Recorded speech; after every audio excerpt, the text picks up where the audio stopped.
අහිංසක මිනිස්සු දෙන්නෙක් ගැන, අහිංසක දරු පවුල්කාරයෝ දෙන්නෙක් ගැන, දෙවිවරු දෙන්නෙක් ගැන රටේ මිනිස්සු වෙනුවෙන් කතා කරේ.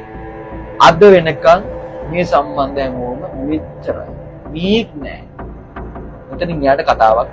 මේ බහුජාතික සමාගම් මේගොල්ලෝ නඩු දාපු සමාගම් පිළිබඳව, ඒ අයගේ දේශීය නියෝජිතයන් පිළිබඳව, රයිට්, PHI සභාපතිවරයා පිළිබඳව, රයිට්, මේවා ගැන විමර්ශන කළ යුතුයි. මෙයාගේ දුරකථන, මෙයාගේ ගිණුම් විමර්ශනය කළ යුතුයි. මම වැඩෙක් නෙමෙයි, මම චණ්ඩියෙක් නෙමෙයි.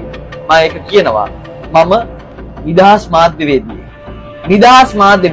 ලස්සනට වීඩියෝ එකක් හදලා චිත්‍රපටයක් හදලා මිනිස්සුන්ට පෙන්නනවා. මීට වඩා දෙයක් අවශ්‍යයි.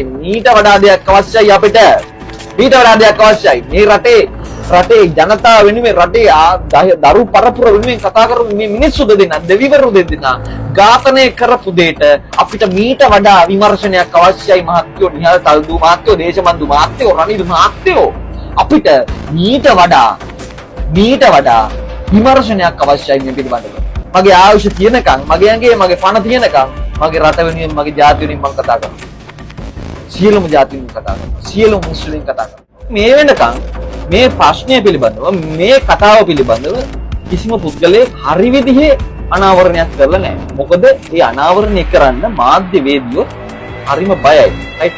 මේ මිනිස්සු කනබුන කෑමවල තියෙන වස, රයිට්, වස විස ගැන තමයි කතා කරන්නේ. මේ වෛද්‍ය සේනෙද්දමගේ කියන මේ මහත්තයා කොරෝනා සමයේ සෑහෙන විදිහේ පරිශ්‍රමයක් දරලා අපේ මිනිස්සුන්ගේ ජීවිත බේරගත්තා. මම කතා කරන්නේ ඇත්ත. රයිට්? එනවා නම් ඕනෙකෙක් වරෙල්ලා.